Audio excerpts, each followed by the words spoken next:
Welcome to Feels Like Weezer, where we're going track by track, song by song, through all of Weezer's catalog, from Blue to Van Weezer, and beyond. I'm Eric Nash from Almost Famous Minute. And I'm Zach Fracking Smith. You can follow me on Twitter at The Informal Log. Yeah. How you doing, Zach? Oh, man. I am so excited.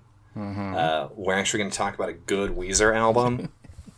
After these past two, I'm really excited to talk about Maladroit, just as a whole. Mm-hmm. Oh, did you mean like personally? Oh, I'm doing fine. Yeah, man, I'm ready to nerd out about Weezer. Of course, I'm all right.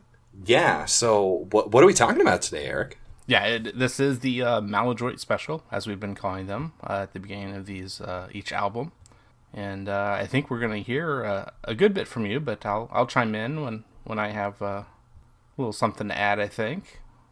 Oh, for sure. I want to address something right off the top. Some people pronounce it Maladroit. Oh, wow. I'm not going to do that. Because one, sounds pretentious. And two, this is America. We speak American here. That's not... Zach, cut that joke. That wasn't a good joke. But no, I think Maladroit is the common pronunciation. But some people, usually like French people, French Canadians, I've heard Maladroit, which I just don't think is right. So, and me as the librarian of the group, I know these things, I guess. So, so have you heard much of Maladroit before we started working on this? Yeah. I definitely kind of tried to come up with pretty rough years, because I'm pretty sure I had listened to it, like say once or twice, roughly a couple years after it had come out. Not right away. I just wasn't into Weezer as much as I was back in the 90s and then now. So around like 2004, 2005 probably. And just, it was like a library borrow or something probably. Yeah. Very likely. But then, and then I'm pretty sure I got around to buying it. I picked it up, I think, in like maybe around 2012-ish. And from then on, for an album that I'd heard, and apparently it's one that like maybe like did the worst sales wise.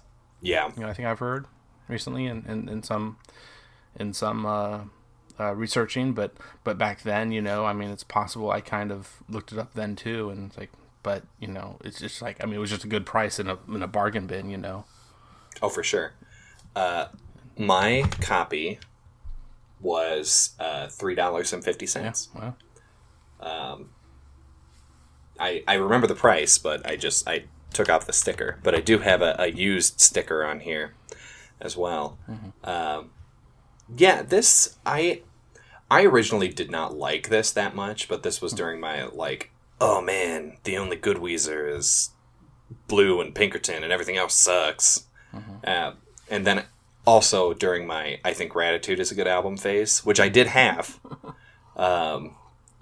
I will be upfront about that, and I don't know why I slept on it for so long, because I started listening to it about I don't know, like a year or two ago, and I'm like, oh man, this album just slaps. It is so good, and I think honestly, because I'm like, oh, I haven't listened to it a whole lot, I might as well put it in my CD player in my car when we started working on Pinkerton, me and you, and it's like I just took it out of my CD player today, so it's been in there for a good like 5 months, I think. Yeah, just about. So I really enjoy this album, and I'm really excited to talk about it, and kind of show you that I do actually like Weezer, contrary to popular belief.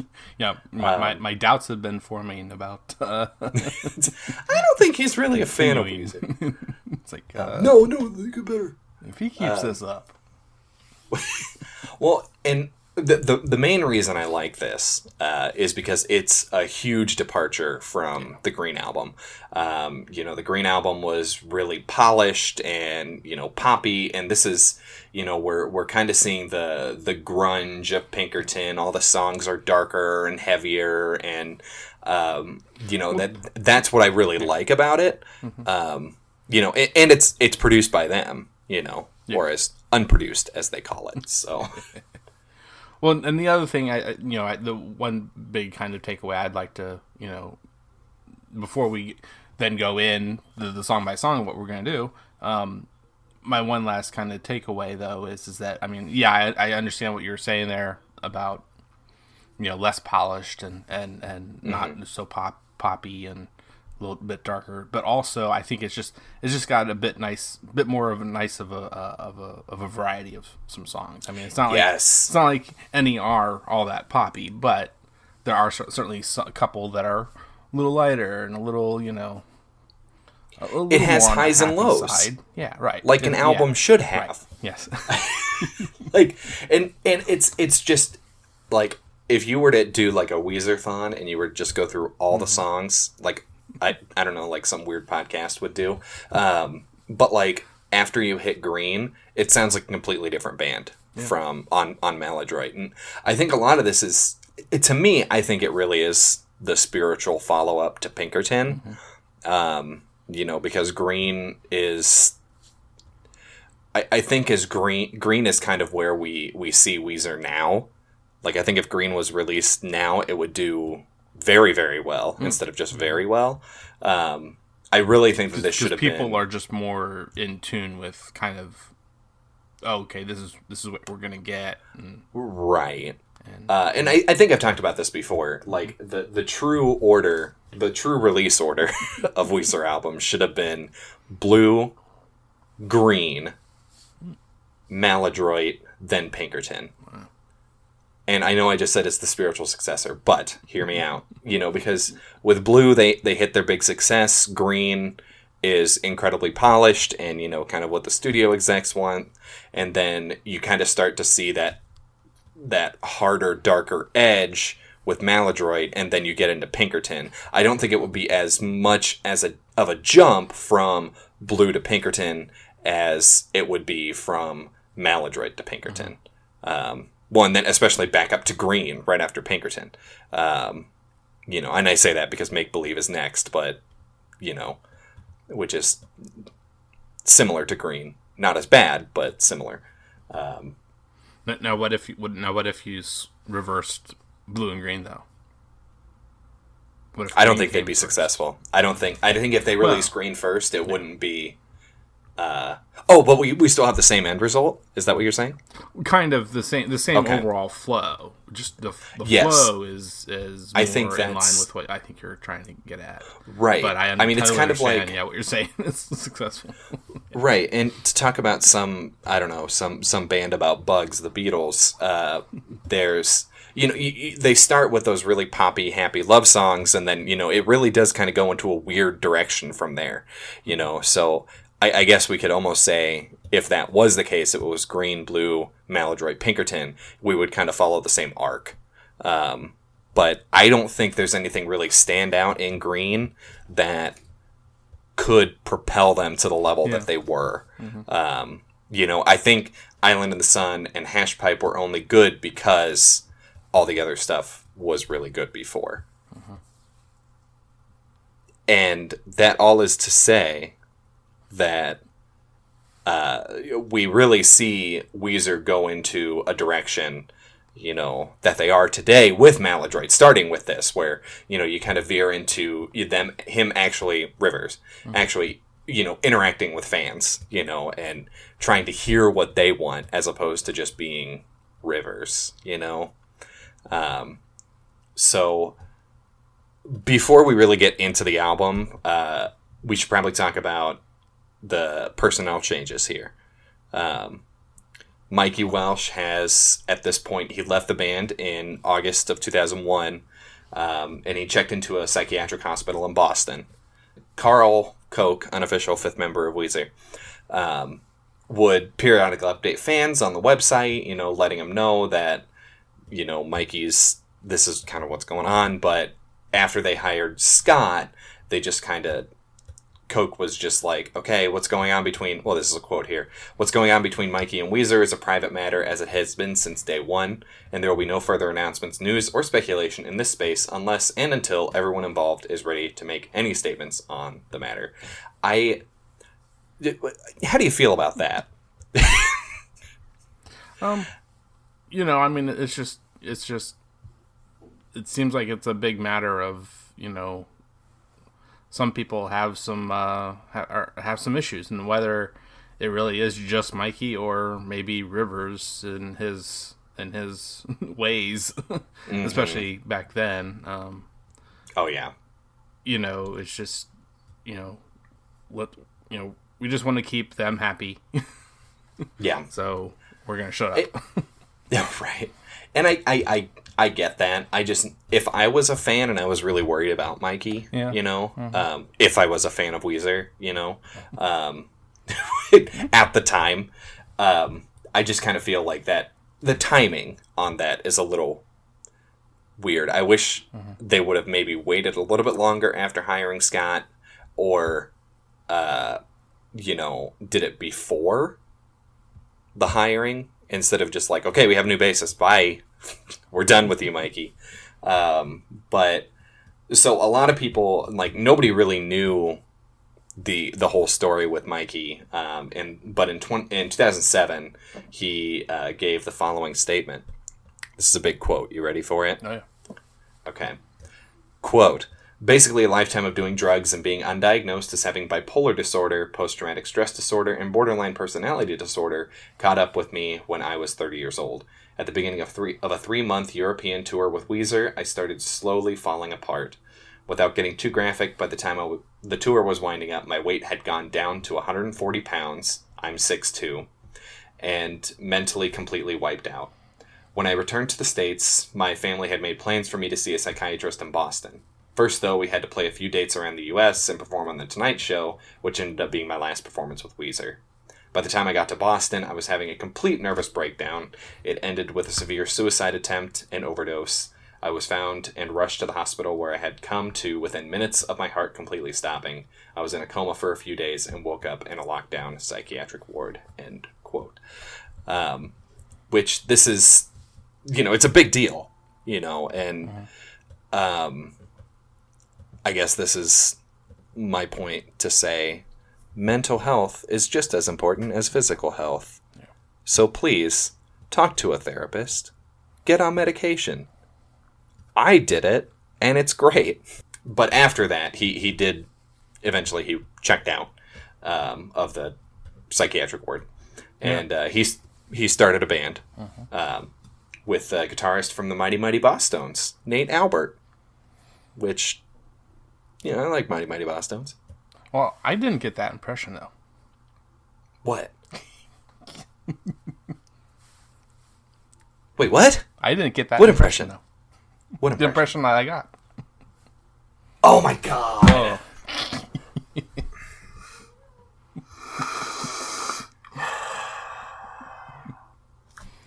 Okay. Let's go on. Thanks for... Pack it in. We're done. We hit peak dad joke. It's over. Thanks, everybody, for... what's really funny was right before we started recording, Eric was like, I've got a few things to put in there. It's not just going to be... And I'm like, okay, great, And I was expecting, like, hard-hitting, well, that wasn't journalistic a planned one, takes. It wasn't a planned one? That's even more... Oh, my God, that's so great. Oh, wow. So, oh, my God. Okay, so... What he really liked about it was that he could play music, quote, without a major label idiot standing over your shoulder, quote. But later he retired in order to become a full-time artist, like paint stuff. He, actually had his art featured on a line of snowboards from Burton Snowboards, which I'm sure you know all about, right, Eric? Oh, yeah, of course. Big snowbird. You like a... No, that's when old people move to Arizona. I've never snowboarded, and the one time I snow skied, when I was like 11, I fell down a lot. Didn't enjoy it. Sounds about right. Yeah. Sounds like my life. So, Yep. I tried snowboarding once. Yeah. Not good. Same thing. Now, before we Lots kind of bruises. continue, I'm not doing this ever on, again. I don't like having my feet Mikey, controlled that much. Anyway, that's not important. you know, do we, it's do we want to, say anything about his death? I mean, I don't know how much I can't quite recall how much we might have referenced it prior. But well, I know that we kind of talked about it a few times, but yeah, we can get into it. I mean, just as a little insert, if unless we were ever planning on for some reason coming back to it, but it's just hard to imagine why we would. Well, it was one of those things where, like, with kind of where we were where I was ending it, it's like that's about around this time. Yeah, but I'd be fine talking about it. Yeah, I mean, just that it was 2011. That was that quote. That last big quote was 2007, and talking about back in 2001, in the period that we're in, but in 2011, and seemingly initially the his own Facebook page, whoever was doing that, his wife apparently had a wife and a kid or two, I think, a couple kids, I think. They or someone for them, posted on his page that he had died of heart failure, but it ended up being, of course, drug related, unfortunately. Yeah. Heroin overdose, seemingly. But then the more crazier thing is that apparently a couple weeks prior on Twitter that he had posted, he predicted his death. Yeah, essentially amazing. I mean, he tweeted, but is that really a prediction, or is it is it of a version of a suicide note? Essentially. I mean, I don't want to speculate, but the timing is scary. Oh yeah. And he was a really successful musician and artist and everything, and but unfortunately he just couldn't keep up with it, and took his own life or just died of an overdose. I mean, it's again not my place to speculate, but and that's he was only 40. Right. 3 years younger than I am. Young. Oh, well. Yeah. Now we know Eric is 45. 3. I know how to do math, Eric. 'Cause it feels like Weezer. 'Cause it feels like Weezer. But he did have a pretty good relationship with Weezer still. Like it wasn't like they kicked him out and then, it was like, okay, bye. But, in 2005, they played a show and he dedicated Hash Pipe to him. And then, he was called on stage and everything. In 2010, he was at a Weezer concert and Scott Schreiner and Pat Wilson organized a last-minute switcheroo, that's another quote, and pulled him on stage to play bass during Hash Pipe. To the surprise of Rivers Cuomo. Wizard Cuomo. And then Welsh said, fortunately, they picked the one Weezer song I still remember how to play. And then he also played shortly before his death in 2011. He played the Sweater song with Weezer and the Flaming Lips. So, fortunately, they did have still a pretty good relationship. It's sad that, it had to end that way. He was a good part of the band, and, he's definitely missed. Mm-hmm. And they didn't really get to shine much, with how the Green Album turned out. There's not really a whole lot of bass-driven songs like we have in Blue and Pinkerton. So his replacement, Scott Schreiner, born in Toledo, Ohio, fun fact, Did you know that, Eric? No. I don't think How so. far is Toledo from where you are? It's like a 3.5 hour drive north. Oh, gotcha. Well, see, I just imagine that it's all one, like one interstate. Like how most people think of Iowa. It's just like, oh, everything's like 10 minutes away from each other. But he's the full-time bassist. He's an ex-Marine. And Weezer wasn't his first gig. He was part of the backing group for Vanilla Ice, which I think is really important to note. Because, I assume he was playing bass guitar for them. Right. So, of course, and it's a pretty important, yes. bass line. Right. Dun, dun, dun, dun, dun, dun, dun. Which, Right? Even though it took me a minute to think, like, why? Where's the joke here? Another really important thing that I need to talk about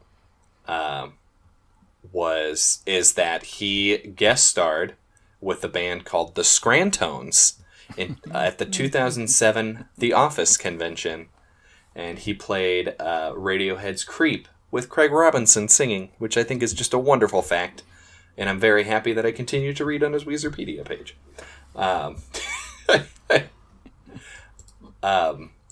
So he, at his first show with Weezer, he played at our good friends KROQ, their Inland Invasion.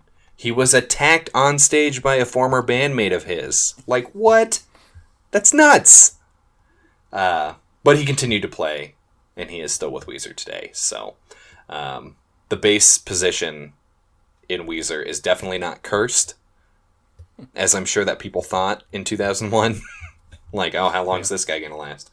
But, yeah, I like Scott. I think he's got a really great, he's got a fun personality, and I think he was a good addition to the band. Mm-hmm. So, onto the album itself. So, in the later half of 2001, Rivers was writing so many songs, like, just boom, boom, boom, boom, boom, and they could, like, play an actual live show without playing any of the pre-recorded tracks, from like Blue, Pinkerton, or Green. So I was really proud. So we write this ahead of time, but I really want to read this exactly how I wrote it. So he was high on Nietzsche at the time and vowed to make Weezer the greatest rock band of all time. See, now that I read it out loud, I realized that I had time and time in the same sentence. It's garbage. This is a garbage sentence. I was so happy. I'm like, oh yeah, this is great. And then I'm like, oh crap. No, that's not good writing. Oh my God. So what he did in typical Rivers fashion was he just took complete control of the band. Like, more so than usual. He's just like, I'm doing everything. Bye. Which made, obviously, fans and the band a little nervous, but so they started working on Maladroit, and so they did 3 or 4 recording sessions before, and then an album really kind of started to make itself. But because of how Rivers acts towards his fans, he decided that since it's declining, the relationship's not doing well, he's going to take the actual meat of the album and give it to the fans and kind of have them act as producers.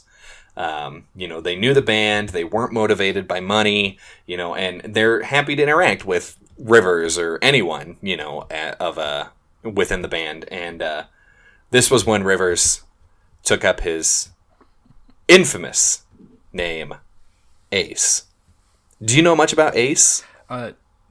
Besides what as you just alluded to, there is the thing you've written up and yeah, allowed me to look at and so forth.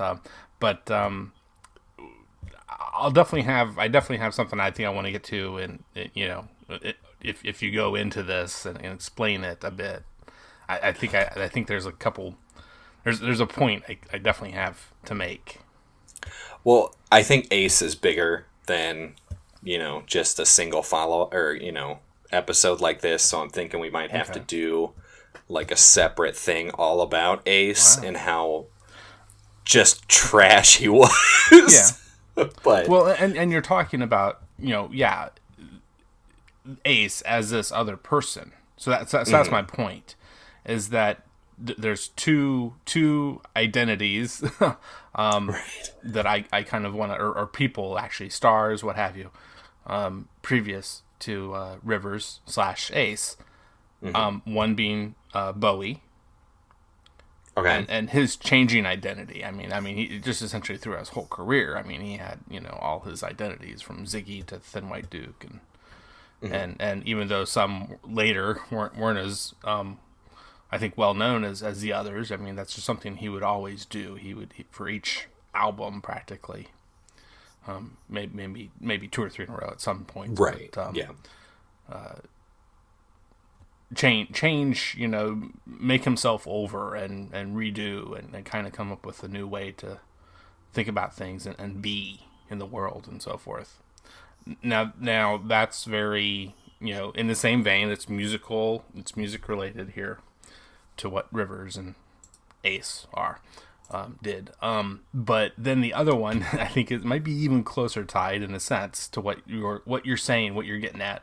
Because, like you asked, I wasn't really familiar with this.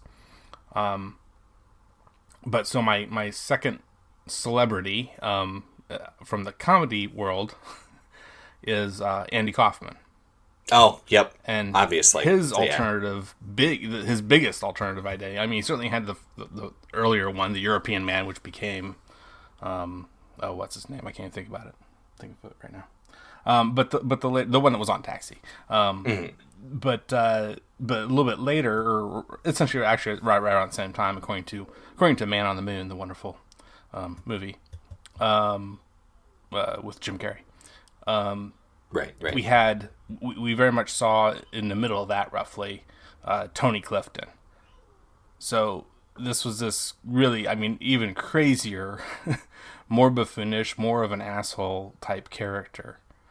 And it's just this other identity that I think Andy had deep inside him, and he just wanted to get out, and use this character to do some of the things that I think he felt to, that he himself ever acting a little bit like Tony Clifton did would be too over the board and just would not be good for him.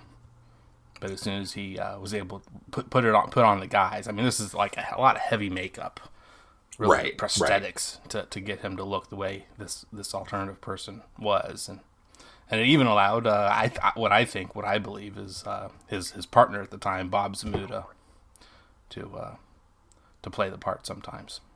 So that way they could fool people, try to halfway fool them at least. Thinking that Andy really wasn't this Tony Clifton guy. So this Ace character, to me, from what I think you might say in the future, if we go more in depth into him, it just seems like he's just being this asshole character that he just needed to get out, kind of.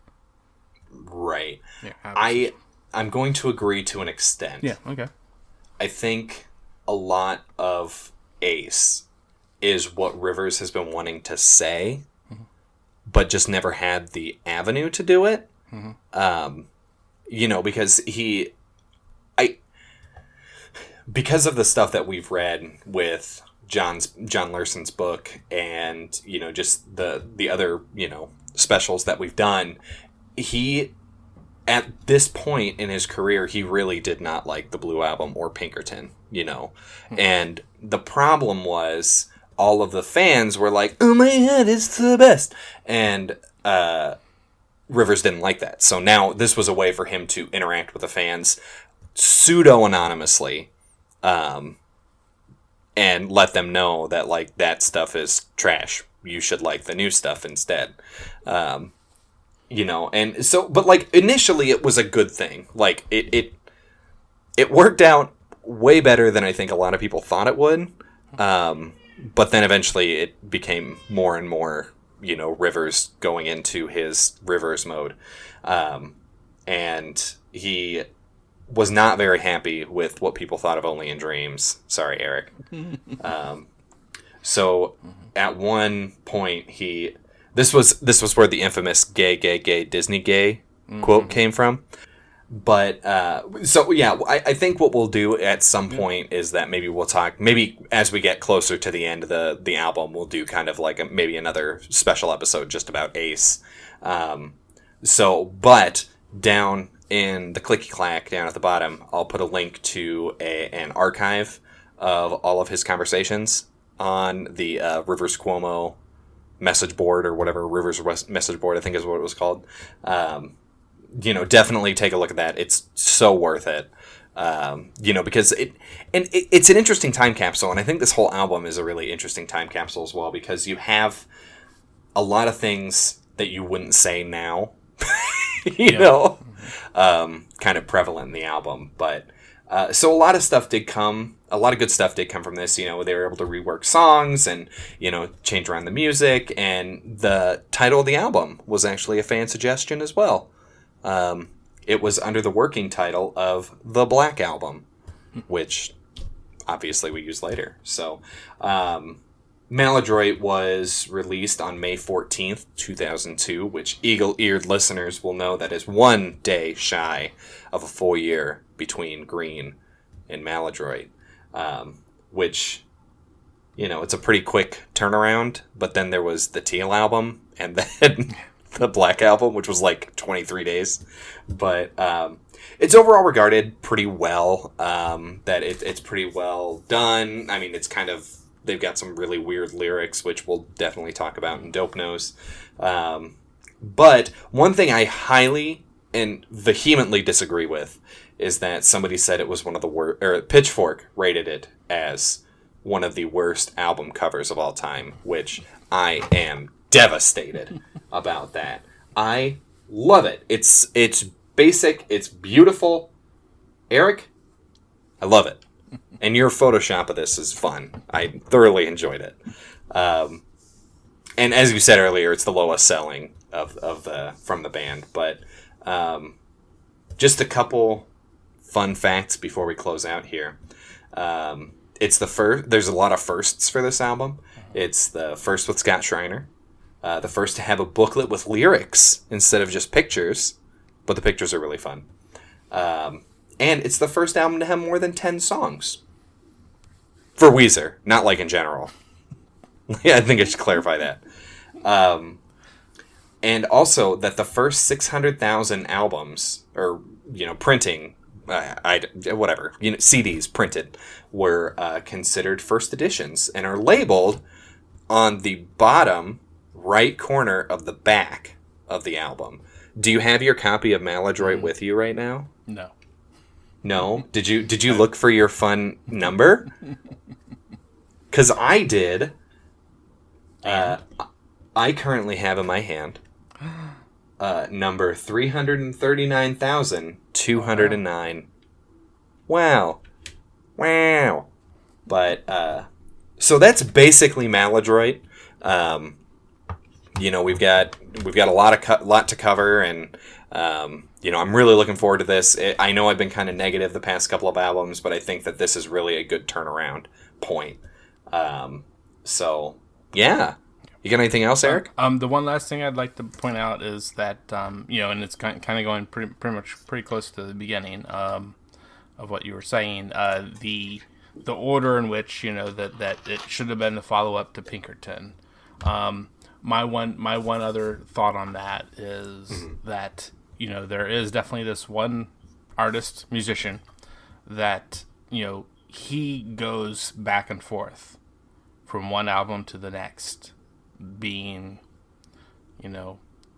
opposite ends of the spectrum. Yes. You know who that is? No. Oh, Beck. Beck. Yep.